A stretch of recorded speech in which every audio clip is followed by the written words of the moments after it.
Yo, what's up, guys? Welcome back to the channel. APW Sports signing in, and today we're going to look at every first round dream scenario for every team. Now, we know there's a couple of teams with multiple first round picks, and there's a couple of teams that don't have any first round picks. But today, what is going to be the dream scenario of each team in the first round? Where could things possibly go? What surprises are we in for? Who knows? Before I get into that, make sure you guys leave this video a like, comment, share, and subscribe to the channel, and click the notification bell so you're not missing a single video that I post. And I will forewarn you guys now, I will be live streaming the entire first round of the draft on Thursday, April 23rd. So make sure you guys stay tuned for that. I will be streaming the entire first round. My reactions to picks, surprises, trades, all that will be on night one of the NFL draft. But let's talk about the best team scenario. Let's dive right into it.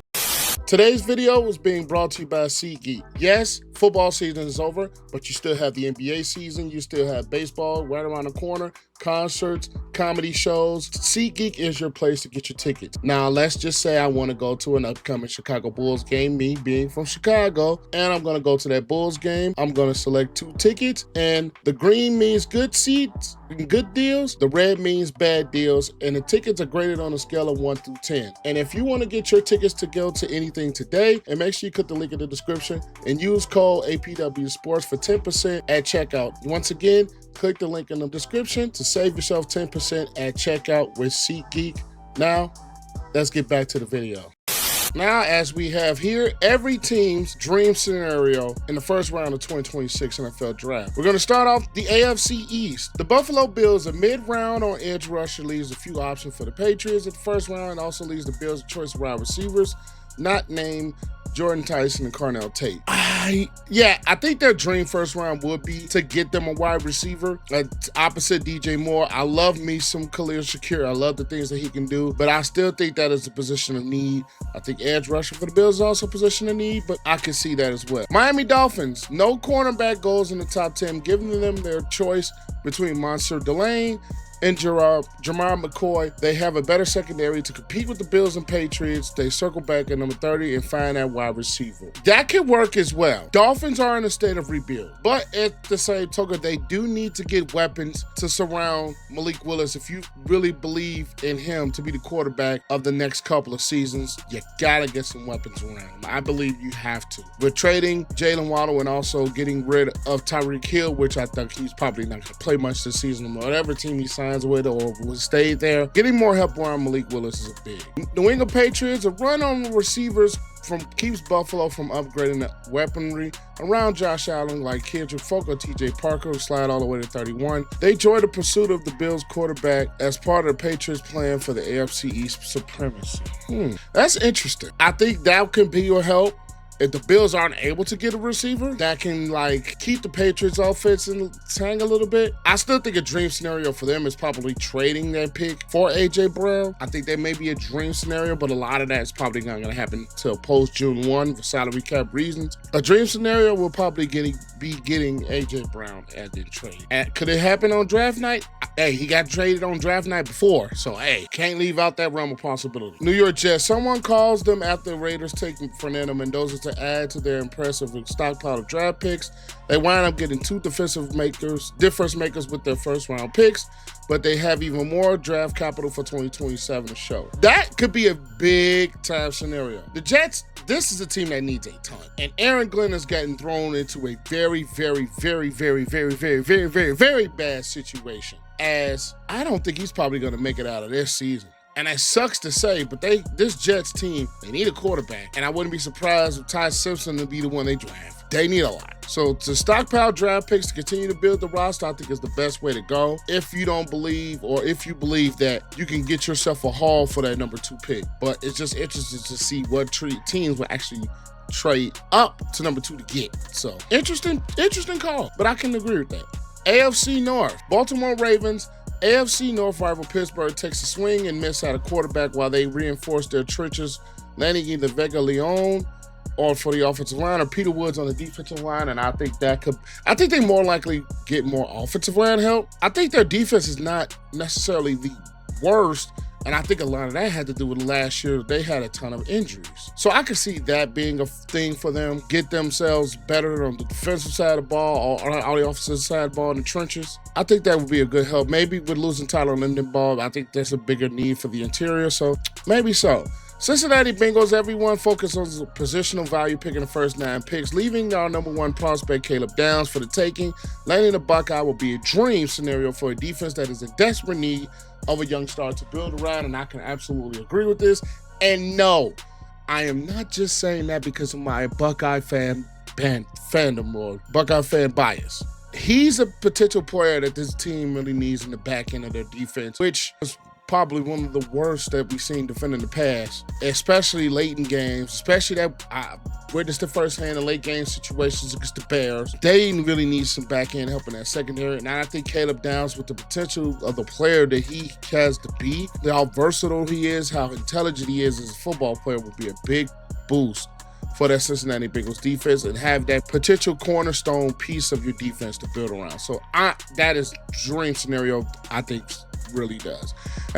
The Cleveland Browns, an early run at edge rushers and running back Jeremiah Love gives the Browns their first pick of receivers and tackles at number 6. They come away from the first round with the day 1 starting wide receiver and left tackle to help who's ever at quarterback. Dream scenario, absolutely, because you need more help around your offense. Whoever, if we're like Raiola or Dylan Gabriel, or if it's Shedeur Sanders, whoever you pick to start at the quarterback position, Deshaun Watson, potentially, maybe, who knows? But you are going to need some help on your offensive side of the ball. You need more receiver help, and Carnell Tate would do great for them at that play. So I can see that. Pittsburgh Steelers, wow, the Steelers away from incision from Aaron Rodgers. They drafted heir apparent in Ty Simpson. The Alabama quarterback reportedly has fans in the league who believe he really could be the top signal caller in the class. And I can see this happening. If they had a 5th-round pick last year, and I'm not being biased for Will Howard, maybe they could develop him and see what they get out of him this year, because he didn't play at all last season. So if they really want to wait on Aaron Rodgers, maybe you try to see what you get at Will Howard. But I think that could be a dream scenario. Get that quarterback of the future now, because this Pittsburgh Steelers team, let's face it, within the next year or two, it's going to be heading towards a rebuild, believe it or not. Because you can't stand pat at this point right now, especially with guys like Cam Hayward getting older. You do get Michael Pittman and get DK Metcalf, so maybe it's a little bit of a thing to try to win now still. But I still think this Pittsburgh Steelers team within a year or two is headed for a rebuild. Next, AFC South, Houston Texans. Either Peter Woods or Cade McDonald make it all the way to number 28. That would give the Texans another building block for one of the league's best defensive fronts. Cool, but damn it, they still need offense. I'm sorry. They need more receiving help. They need more offensive line help. They do get a running back help with David Montgomery, which I don't think that solves all of their problems. I think you got to get more around C.J. Stroud. You have one of the best defenses in the league, cool, you add that to it. But man, this team needs some offensive line help. This team needs some wide receiver help outside of Nico Collins. You don't know what Tank Dell is going to be. You draft Jaylon Higgins, you haven't seen really too much out of him. So I think you get more weapons around CJ. Maybe that's just me, because this offense at times was sporadic and you need help. Now, offensive line at times, most times that are not, was sporadic. So you need to help it. Drafting defense to boost already a great unit. Yes, that sounds amazing, but you got to get that offense to kind of be on par with that defense. Indianapolis Colts.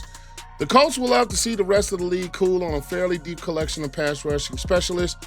Snagging Akeem Mesidor, Zion Young, and Gabe Jukis would make up for the sting of not having a first-round pick. I think so, because the Colts traded their first-round pick to the Jets to get Sauce Gardner, and his team needs some help getting after the passer. Dream situation? Absolutely, I can see this being that. Because Akeem Mesidor has gotten a bit of a bad rep, not anything he's done, it's just that he's a little older. Zion Young is in that borderline in the early second-round pick, so I could see that being a dream scenario to help boost their pass rush. Jacksonville Jaguars, another AFC South team that won't be making a first-round pick selection without trading up. The Jags' biggest dream here is that the Texans don't draft someone who can close the narrow gap in the division. And I cannot remember off the top of my head why the Jaguars don't have their first-round pick, but they moved up last year to get Travis Hunter. That's the reason. I forgot. That's the reason. They moved up to get Travis Hunter, and I could see that being absolutely the thing. They don't have enough. They don't have the draft capital, in my opinion, to trade up, and the Jaguars team still needs a few pieces here and there. Yeah, just playing against another team doesn't get better, which depending on what the Texans do, I think that's mainly what it comes down to. Tennessee Titans, the Titans closed a sizable gap between them and the rest of the division by taking this defensive star, a team that trades up for Jeremiah Love at 2 or 3, giving the Texans their pick of David Bailey, Arvell Reese, or Sonny Styles. I personally think Sonny Styles, no matter what, would be the great pick for the Tennessee Titans to fit that off-ball linebacker style that he's been accustomed to, whether he with a guy like a Fred Warner. Sonny Styles' athleticism and physicality can work. Arvell Reese's versatility off the edge and his versatility at the off-ball linebacker position can help as well. David Bailey in the edge can help. I think those would be dream scenarios for the Tennessee Titans to want to keep a good defense surrounded by Cam Ward. I think this team, if they go receiving, could be a decent way as well if they can go there or whatever. I just think defensively you draft that off that linebacker. I think if you get that package, I think you take it. AFC West, Denver Broncos. A run of receivers ahead of the 30th pick justifies their trade for Jaylon Waddle even further. They also watched the Chiefs botch their opportunity to improve with the rare top 10 pick. I can see that because Denver traded their pick to Miami, so I can see that. I see that. The Kansas City Chiefs, Jeremiah Love hype as the smokescreen and the Notre Dame first to number 9 at the Chiefs. He turns out to be the weapon that Andy Reid needs to get their offensive back into elite territory. That will be interesting to see as they sign Kenneth Walker this offseason to a massive contract. I can see Jeremiah Love still being in play for them. I still think they need some edge rush help to help a little bit solidify the defense that didn't have the greatest of years in 2025. So, yeah, Jeremiah Love can help boost and have a 2-back system. Help boost with Patrick Mahomes, assuming that he's back and ready, healthy for week 1. Ease him into it, give him a great running game, and then you turn things loose. I get it. Vegas Raiders. The Raiders take the layup and draft Fernando Mendoza. Then they watch his teammate Omar Cooper slip into the second round for them. This receiving class is really, really deep. And guys like Mekhi Lynn, Jordan Tyson, Carnell Tate, Casey Concepcion. If Omar Cooper does end up to slip, maybe I could see that being a thing. Get his teammate back and get the boost to their offense to continue to build this football team. Makes sense. Vega Lawan, who seems for the Chargers, who seems like the quintessential Jim Harbaugh prospect, makes it all the way to 22, and Chargers offensive line is rebuilt. I could see that, especially with Biades from Commanders. You got Rashawn Slater back healthy. So taking a really good interior offensive lineman, I think is the best way to go for the Chargers and dream scenario for them to go. So I can see this. NFC East, Dallas Cowboys. The Commanders get caught up in the concerns about Ruben Jr.'s lack of length and pass on him, letting Dallas stop his slide at 12. Then they get doubled down and get Avion Terrell at number 20. Yes, I think this draft for the Cowboys should be all about defense in the first round. Take your 2 first-round picks and address the defensive round and address your defense, period. Ruben Jr., I think, will be a phenomenal football player, and I think he come in and boost the Cowboys, and Terrell can do that in the back end of the defense as well. So I really like that scenario. Dream scenario for Cowboys, you get your best picks on defense. Giants. The Giants first to urge to take a running back with the 4th overall pick and select a different mater at a premium position. They had 2 picks of a need at tackle or wide receiver to go in other directions, with Francis Mayuga and Carnell Tate on the board. Carnell Tate, opposite of Malik Neighbors, who's still recovering from the torn ACL, could be a big help, especially with Jackson Dart, your young quarterback. Having Neighbors and Carnell Tate, a very young wide receiving duo, I think will help with Cam Scatterbull coming back as well. I don't think the Giants should go take Jeremiah Love, in my personal opinion, at that position. I don't think that will be the smartest move for them, especially at number 4. I think you either take a Carnell Tate or maybe you could take a Sonny Styles to boost the linebacking core. I think that's a perfect way to go. Mayuga, another at that offensive line spot where this team, I think, can use a slight boost in the offensive line, so maybe not a bad thing. Re-signing Dallas Goedert turns out to be a 1-year bridge because Kenyon Sadiq is coming to Philadelphia. That could be a great scenario. But I think with this Philadelphia Eagles offense, there's a lot of questions to be answered. And I don't think a lot of those questions are going to be answered until either A, A.J. Brown is traded, or B, we see how things look under new offense coordinator, Drew Petzing. I think that is where you're going to, or it's not Drew Petzing, excuse me on that. But I think once things are kind of situated, I think you answer more questions at the end of the season than you do in the offseason if you don't trade A.J. Brown. So we shall see. But Kenya Sadiq in that offense would be great, but you just got to see things go. Dan Quinn finally gets a star-level pass rusher with either Ruben Bain Jr. or David Bailey calling the number 7 in the Commanders. And that is one thing the Commanders did not do great last year is get after the quarterback. And with Dan Quinn's style of defense, you need some edge rush help, and you need edge rushers. And David Bailey or Ruben Bain will be a perfect fit for their defense. NFC North, my Chicago Bears. Enough teams buy into the concerns that Peter Woods isn't going to be a difference maker, that he's still around with the Bears clock in at 25. Getting their pick between safeties in Emmanuel McNeil-Warren and Dylan Thuney will be a dream adjacent. I would be mad at none of that. Bears need defensive tackle help. Maybe you K. McDonald if he falls. Emmanuel McNeil-Warren is starting to rise up draft boards, and Thuney has been rising up draft boards as well. So I think you get defensive tackle help or you get safety help, and I, as a Bears fan, would not be mad at either of those picks. The only thing I will be mad about the Bears, if these dummies address offense. If they pick offense at 25 with the holes that you have in your defense, stupid. The Giants, the Detroit Lions, the draft board falls in a way where they land Spencer Fennell or Monroe Freeling to help keep their run of great tackles after the departure of Taylor Decker. The Bears, in their dream scenarios, the Bears don't find a defense maker. Yes, because the Lions was a bad match for the Bears last season with their offense. And if the Bears are able to boost their defensive unit and boost their tackles, I think that will be a big hurt towards the Lions because the Bears will start to be more aggressive and more have different things defensively. And then we're talking about the Lions. With the departure of Taylor Decker, they need some help on that outside. I still think they may go defense if they don't address it with some type of signing in the offseason. So I wouldn't be mad at this for the Lions' sake. They need to boost the offensive line. Now that Taylor Decker, long stay at left tackle, is now out of the door. Green Bay Packers. The Packers watch the rest of the division attempt to find pass rushers who will match what Michael Parsons does for them to no avail. No regrets. Yeah, pretty much, because you don't have a first-round pick. You traded that to get Michael Parsons, so I could see that being their scenario, and I don't think the Packers aren't going to be a team to try to go back into the first. I don't see it. Minnesota Vikings injury concerns around Jamar McCoy to the Vikings at number 18. Even getting their choice of McNeil-Warren or Thuney would be great. They need to stock up on secondary talent to take on the rest of the quarterbacks in the division. Caleb, Jared Goff, and Jordan Love, absolutely. With now Harrison Smith getting older and departing, they need to boost their safety spot. So that is obviously their biggest concern. So I wouldn't not be mad at it. We see what they're doing at quarterback, so that's not going to be addressed, I don't think, in this particular draft. So boosting their safety spot would be huge. NFC South, Atlanta Falcons are the relatively deep class of wide receivers and edge rushers winds up giving the Falcons a first-round talent with their pick at number 48, and they traded their first-round pick to move up in last year's draft, so this makes a bit of sense. They don't have a first pick until 48. I don't think this is a team that needs to be moving back into the first round, depending on how that quarterback situation looks. So if you get a first-round talent that drops to 48, that's their dream scenario. I agree. Carolina Panthers. The Panthers just need to improve the ecosystem around Bryce Young. Ideally, find a team that wants to trade up for an edge rusher and still wind up with a receiver like Mekhi Lemon, a lineman like Kayla Lamu, who can help Young absolutely.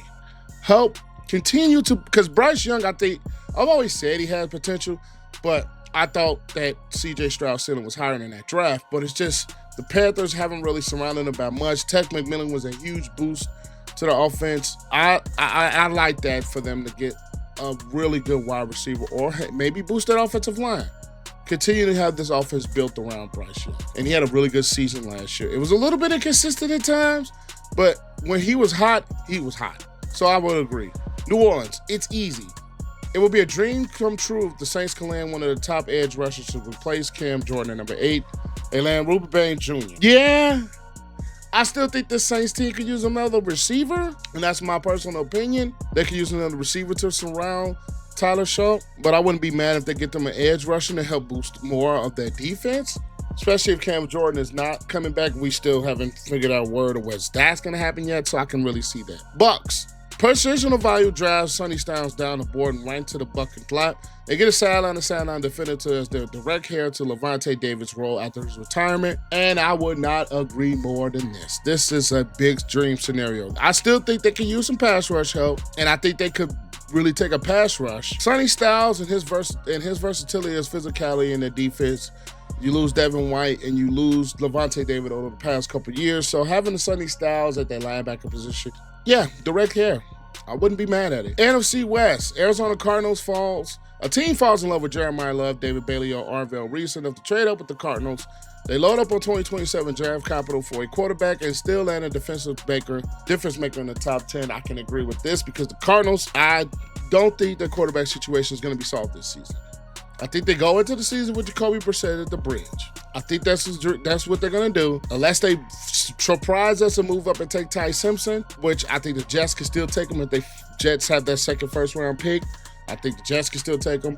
Cardinals give them on draft capital, and for 2027, I would not be mad at it because this team needs a lot. Get yourselves some more capital, get some defensive help, and then next year, I think the quarterback class is more loaded, and then you could probably take your quarterback in. Rams, they used their 13th pick to finish up touches on the championship roster by drafting Francis Mayuga to replace the recently retired Rob Havenstein. Yeah, I think that would be a big help on the offensive line. They addressed their corner spots with Jaylon Watson and Trent McDuffie. You got guys like a Jared Verse. You got guys like a Braden Fisk on you. You got Kobe Durant. I think this is one of the best rosters that we have in the league. Personally, I think it's one of the best rosters that we have in the league. You get the tackle that you need to replace Rob Havenstein, boom. I would not be mad. That'd be their dream. The 49ers, Monroe Freeling has hype doesn't turn him to a top 20 pick, and the Niners are able to get him at 27. They are the perfect landing spot as they could mold him into the long-term Trent Williams replacement. I think that would be great for them, especially with Trent Williams is 37, 38 years old. He's still playing at a phenomenal level, but it's just injuries are starting to catch up to him. So I can believe that could be a great scenario for the 49ers. It's just to boost their left tackle spot, continue to build. I think maybe wide receiver can be something they address a little bit later. With Mike Evans, I love the signing, but he's getting older. Christian Kirk has a bit of an injury history, so maybe that could be a route they go. Edge rush could be a route they go, but getting that tackle to continue that dominant play on the offensive line would not be a bad thing either. The Seattle Seahawks, the Super Bowl champion Seattle Seahawks, have the privilege of picking last so they can hope the Cardinals, Rams, and 49ers all make mistakes with their first-round picks. Then a cornerback that fits Mike McDonald's system better than Rick Woolen, such as Avion Terrell, falls to them to close out the round. And that would be a dream scenario for them. They lost a lot in their secondary, Kobe Bryant.